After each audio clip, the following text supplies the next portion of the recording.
When you look at the history of conflict in Africa, it's just a lot. It's this massive, tangled story that goes back thousands of years. Honestly, it can feel completely impossible to get your head around. But what if I told you there's a pattern hidden in all that chaos? Well, today, we're going to find it. So if we want to get a handle on the conflicts shaping Africa today, we've got to go back. And I mean way back. The amount of history here is just staggering. Before we can even start looking for patterns, we first have to appreciate just how deep this rabbit hole really goes. Okay, so what you're seeing now, this is just a piece of our source material for this whole explainer. It's from Wikipedia's list of conflicts in Africa, and it just keeps scrolling. You've got everything from the Punic Wars, the Nigerian Civil War, colonial conquests, modern insurgencies. It's an absolute wall of information. Yeah. Looking at that, it's pretty easy to feel totally lost, right? It just seems random, chaotic. So where do you even begin to make sense of all this?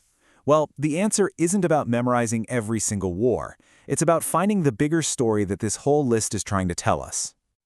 And that's exactly what we're going to do. When you zoom out, a real story starts to take shape. We can actually organize this huge, sprawling history into 4 distinct waves of conflict. And each wave, it has its own rules, its own main characters, and its own reasons for fighting. This is how we're going to turn that endless list into a story that actually makes sense. All right, let's dive into the first wave, the Age of Empires. For literally thousands of years, the main type of conflict was pretty straightforward. It was the clash of great empires. We're talking about huge, organized powers fighting over land, trade routes, and basically who got to be the boss of the region. And just look at the sheer amount of time this wave covers. It's incredible. We're talking about some of the most famous conflicts in history, right? The Punic Wars between Rome and Carthage, Caesar's civil war spilling into Egypt, and then centuries later, the Muslim conquests that completely reshaped North Africa. This was truly an era of titans clashing. So what made these wars tick? Well, it was their character. They were pretty formal affairs, fought between organized states with actual armies that would meet on a battlefield, and the goals were simple.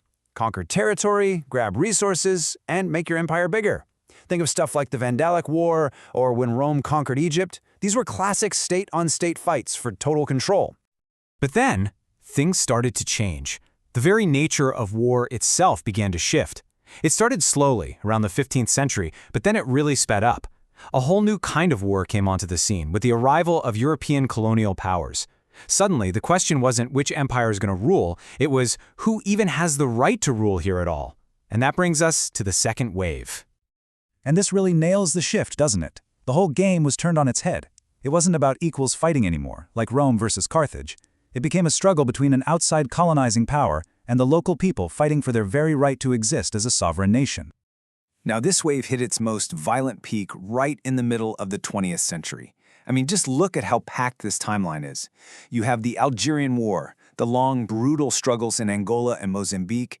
These were incredibly intense wars of liberation, all happening across the continent in a pretty short window of time. It was the beginning of the end for the colonial era. And listen, this isn't just us making this up. The source material we're using, it makes a specific category for wars of independence. This tells you it wasn't just another bunch of battles. No, this was a totally unique historical event that redrew the entire map of Africa. But winning independence didn't mean instant peace. Far from it. When the colonial powers left, they often left behind this huge, dangerous power vacuum. All of a sudden, the fight wasn't against an outsider anymore. It was about who would get to control the new country. A country whose borders, ironically, were often drawn by the very people they just kicked out. And this kicks off our third wave, wars within borders. And one of the biggest, most defining things about this period? The military coup. You can see it right here on this chart. The decades right after independence just saw this explosion of military takeovers. All these different factions were scrambling to grab the new levers of power for themselves. And just to really hammer this point home, look at that number. More than 20 successful military coups in just 12 years. That's insane. This wasn't some isolated thing happening in 1 or 2 places. This was a massive continent-wide trend. It was a sign of just how unstable things had become. But coups were really only part of the story. This era was also scarred by these huge, devastating civil wars, like the Nigerian Civil War. You also had movements trying to break away, to secede, and brutal fights over those national borders we mentioned, the ones that often didn't make a lot of sense. The big struggle of this whole wave was about trying to figure out what these new nations were even supposed to be. Okay, so that brings us to our fourth and really our current wave. This one started to take shape towards the end of the 20th century. And, you guessed it, the very nature of conflict changed again.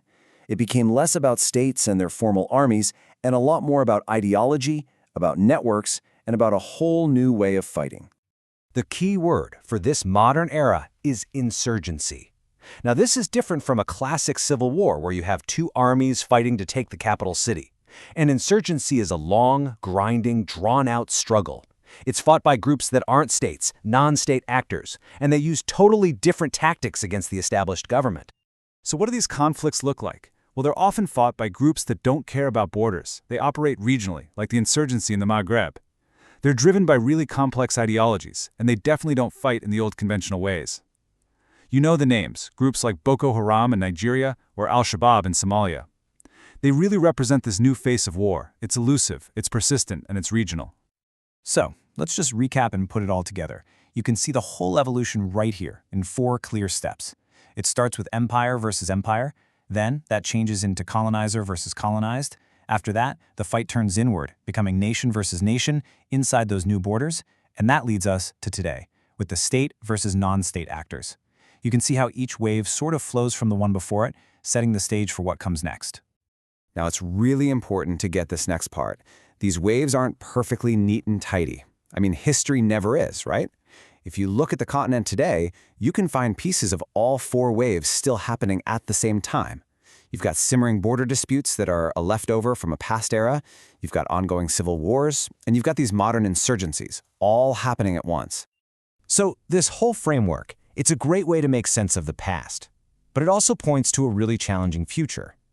A lot of experts describe the current situation as a conflict risk without clear off-ramps. What they mean is the old ways of ending a war, signing a peace treaty, one side surrendering on a battlefield, they just don't really work with these modern insurgencies. And that leaves us with a huge question. As history keeps moving forward, what on earth will the 5th wave of conflict even look like?